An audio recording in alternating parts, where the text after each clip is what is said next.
You are listening to the Movie Clubhouse Podcast. Tune in multiple times a week for brand new reviews.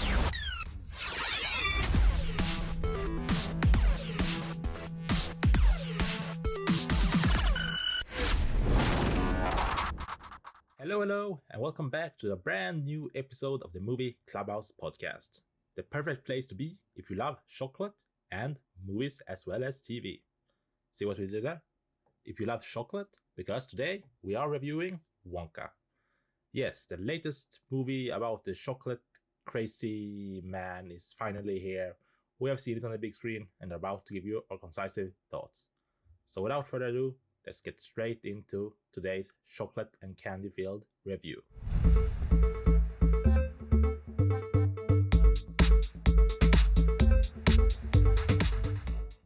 As we said, we have just finished watching WONKA a couple of days ago, and this is all of our thoughts and notes.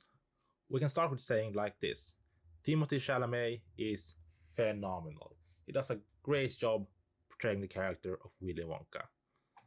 And the character of Noodle is also really funny, really adorable, and really great. I was not blown away by this movie. It wasn't that great or that good. But it has a funny and colorful story with some great performances from Chalamet. But it isn't that much more, I'm afraid, so to say.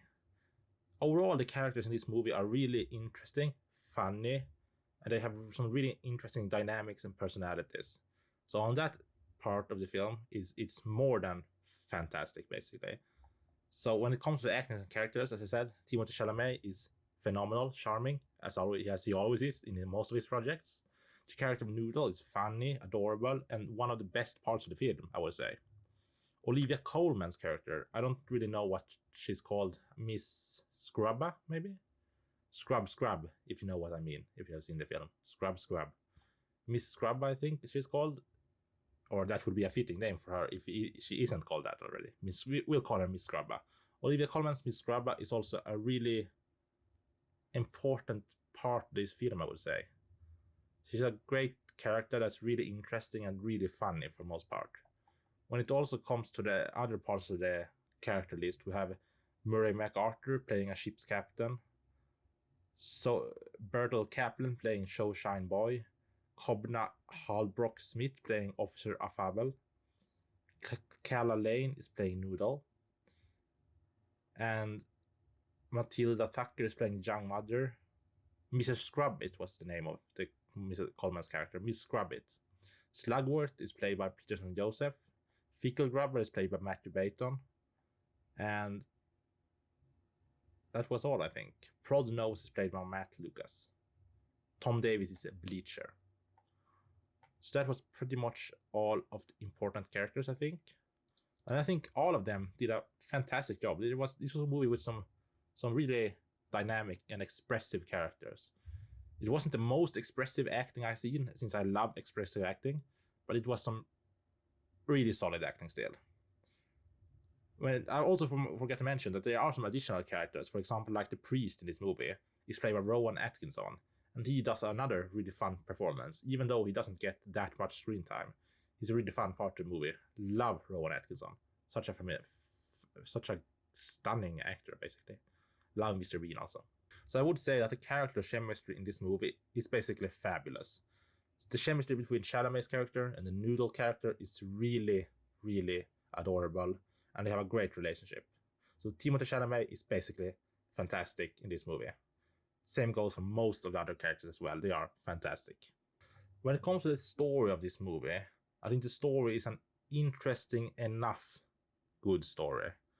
It's a lot about family, and it's a good balance in terms of light, funny, and darker tones and aspects.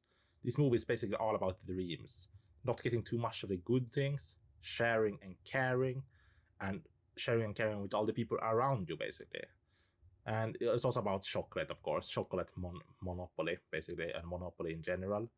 And also, to finally, the last thing this movie is about is that you should be careful what you get yourselves into.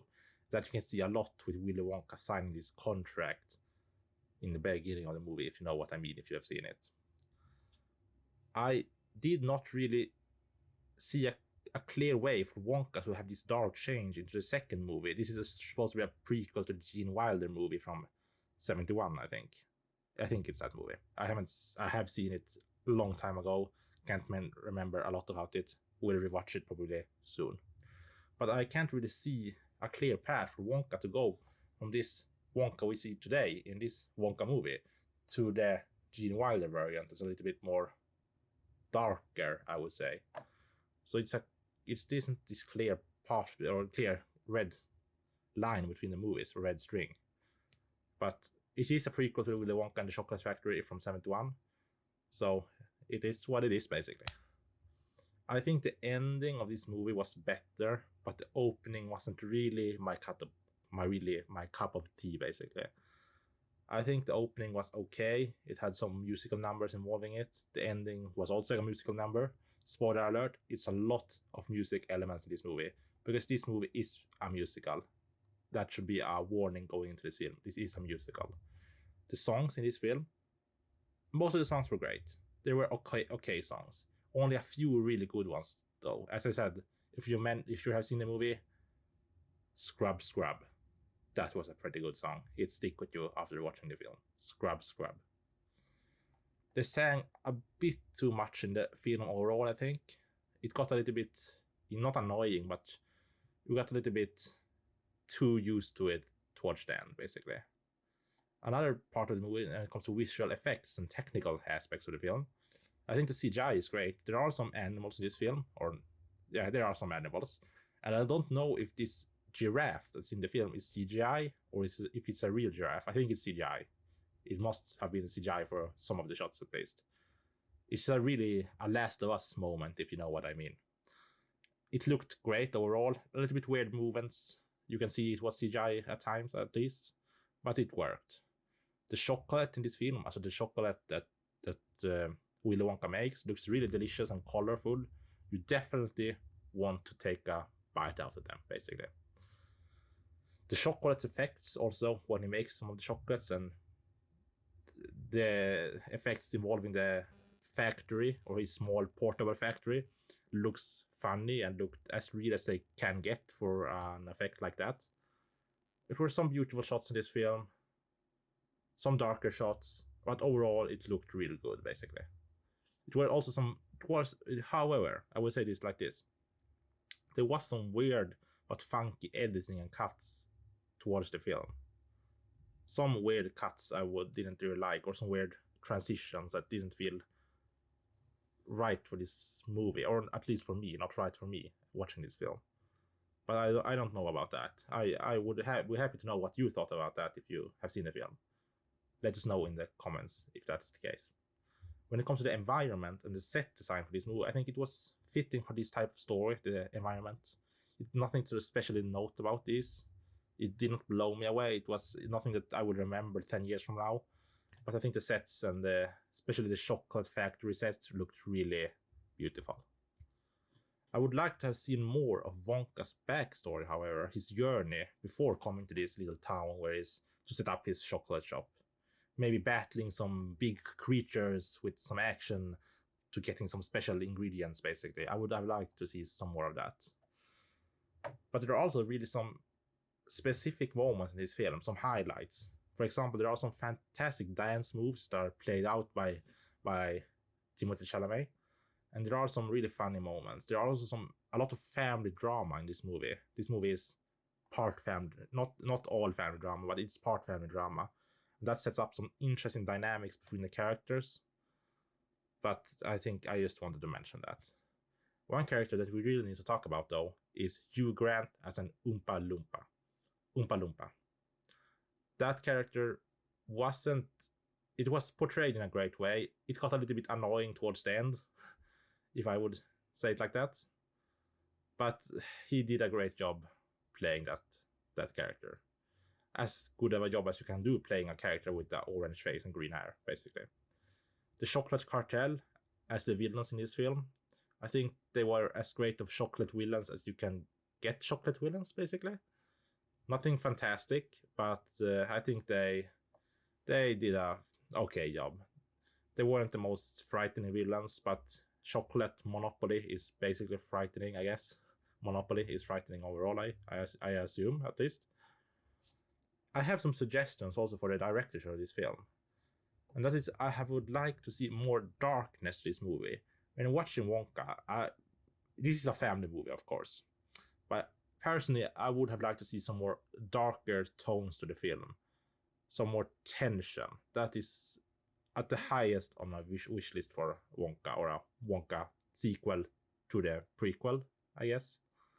There were some dark moments in this film, but not dark enough, I would say. But you can't get so dark when it's a family movie, I know that, so it's fine otherwise. But I would have liked to see some more darker tones at times. And this is indeed a family movie, of course, so you can't get how dark you want with it, basically. And maybe, as I said, some more action to Wonka battling some creature, or he does battle people in the movie, but not any funky creature or weird-looking creature with some action scenes. That would be nice to see. So overall, I will give Wonka a rating of 4 out of 5 stars. Great acting and characters, some good enough story, but didn't blow me away overall.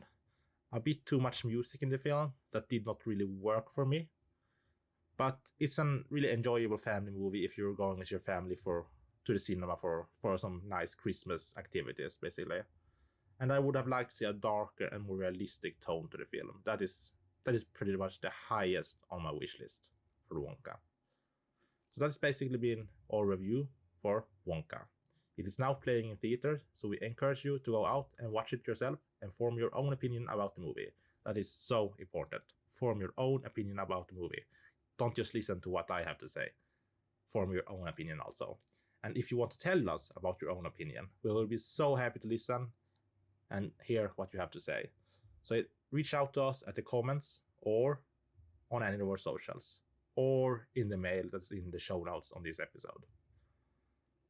So that has been all for this review. Remember to subscribe to this podcast, really important if you want to hear more of our episodes. We're dropping episodes multiple times a week by now, so that's really fantastic. And if you want, you could also leave a review. It helps us a lot and helps this podcast grow bigger and bigger and bigger. So we will be so kind of you to do that. But that has been all for today. We hope you're all still doing great out there. And until we see you guys the next time, have a great time watching.